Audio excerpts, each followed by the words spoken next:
Nakita ko lang yun sa Reddit eh. Nag-search lang ako, torture chamber, tapos may lumabas BDSM. Ano ito? Kaya ang acronym to. Anyway, recently may nag-alok sa akin ng vape. Sabi, oy, bili ka naman sa akin ng vape. Sabi ko, sorry, hindi ako naninigarilyo. Kaya nga, di mag-vape ka. Hindi ka ba naninigarilyo?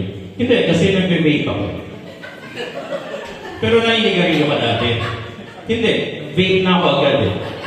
Kasi hindi mo naiintindihan yung concept ng pag-vape. Yung vaping kasi, yan ay alternative sa paninigarilyo. Ang nag-vape, yung taong nagtatry mag-quit mag-sigarilyo.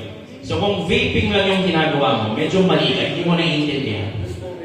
Kailangan smoker ka muna bago ka maging vapor. Kasi nga ayaw mo na maging smoker, gusto mo na magbago. Ang eventual outcome is itigil ka na 100%. So ibig ko sabihin, pag nagsimula kang vapor, pag ayaw mo na mag-vape, gusto mo na mag-quit, magsisigarilyo ka na, gano'n ba? Meron ka ba tamang meet na ako, pare, nag-iossi ka na. Pare, nag-quit na ako mag-vape eh. Gano'n?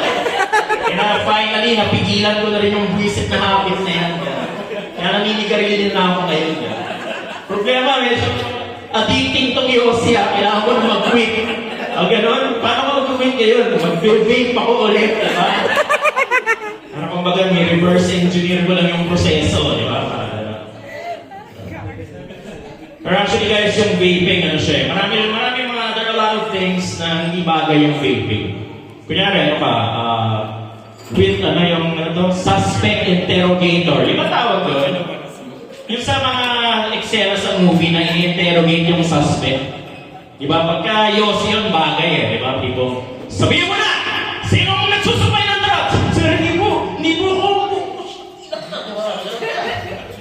Hindi ka amin! Hindi ka amin! Nakasilakas sa yung panahon ko.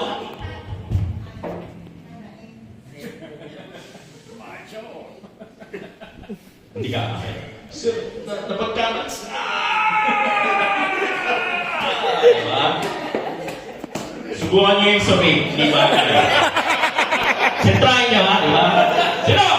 Sino sentrahin niyo? Sir! Hindi po ako, sir! Pare! Awat na! Boss, mamin ka na itong kasama ko. Tumabi ka dyan!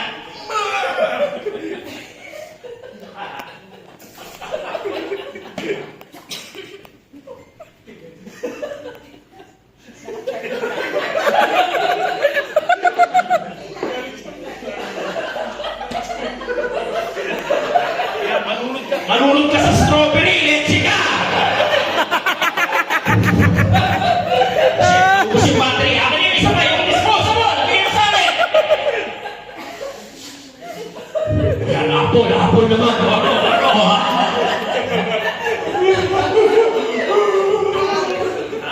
Ha? Kaya, di ba yung bagay? Hindi siya bagay sa ano? Siya bagay sa mga villain, di ba? Imagine mo, villain ka, no? Nagpasabog ka ng building. Di ba bagay ang mag-villain, yung cigar dapat, di ba?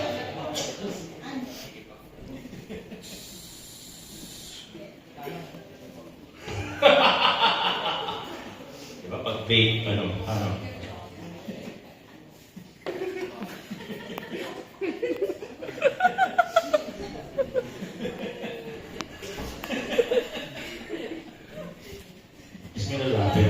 Can I try that? Bakit? Naalala ko nung nagsismoke pa ako, ano eh. Pwedeng makipuff yung friend mo. So, ganoon din sa vape, may nakikipuff din. Imagine nag-COVID-19 na, may nakikipuff pa rin, no? Parang mali, di ba? Parang okay na po. Feeling ko nakamask naman sila. Di po tayo mahawan, namask tayo. Anyway, again, congratulations.